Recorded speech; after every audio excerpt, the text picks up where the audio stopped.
Good morning. This is Father Stephen Kelly from St. John's Church in Detroit.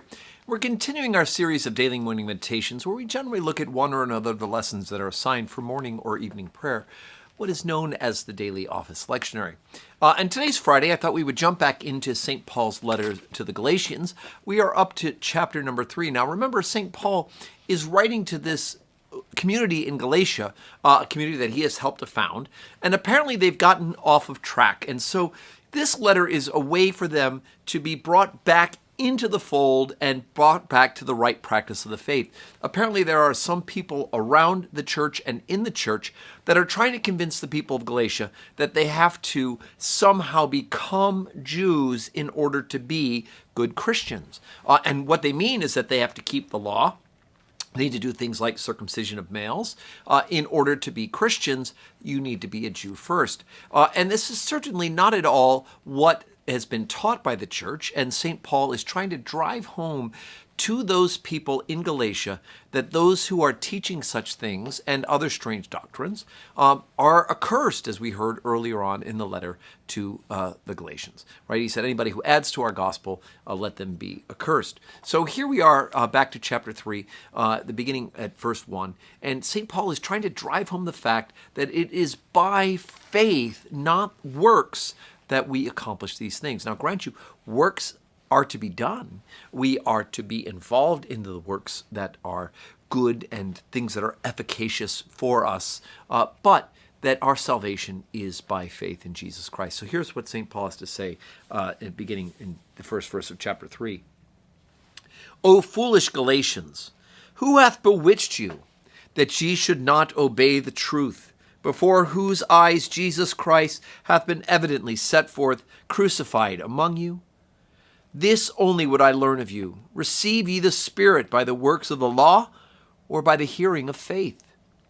Are ye so foolish, having begun in the Spirit, are ye now made perfect by the flesh? Have ye suffered so many things in vain, if it be yet in vain? He therefore that ministereth through the Spirit, and worketh miracles among you, doth he it is by the works of the law, or by the hearing of faith? Even as Abraham believed God, and it was accounted to him for righteousness. And does that sound familiar, right? We just heard that last week when we were reading Maccabees, that exact phrase. Even as Abraham believed God, and it was accounted to him for righteousness. Know ye therefore that they which are of faith, the same are the children of Abraham.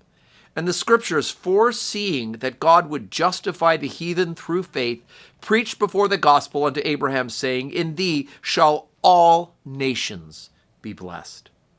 So then they which be of faith are blessed with faithful Abraham. So this is a big important part that Paul is making, this point.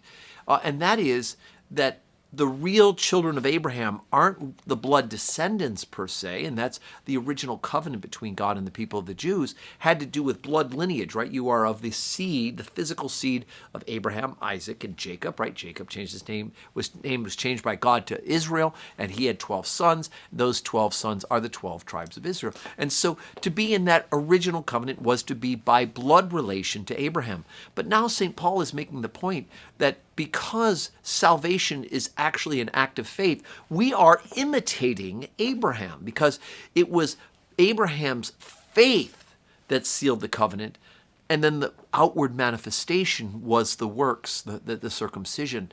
And so it is that it wasn't about the circumcision that proved Abraham's righteousness. It wasn't the works that proved Abraham's righteousness.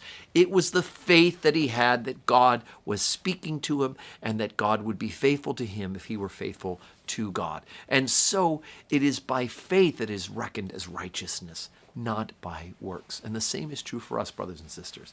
We are reckoned, we are brought into relationship, we are reconciled to God by faith in Jesus Christ, not by the works, but we do the works in thanksgiving for what he has done for us, and in order to share that good news with others.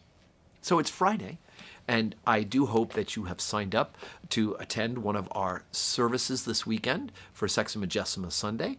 It is 2 weeks before Lent begins, 2 Sundays before Lent begins. And we have signups for Saturday services, 3 o'clock, 4 o'clock, 5 o'clock.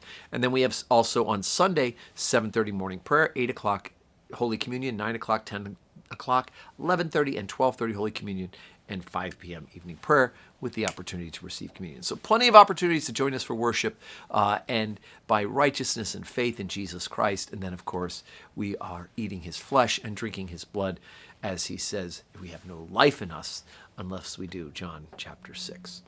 So I hope that you have a wonderful Friday. Be sure to go to stjohnsdetroit.org and sign up to attend a worship service this Sunday or Saturday. May God bless you.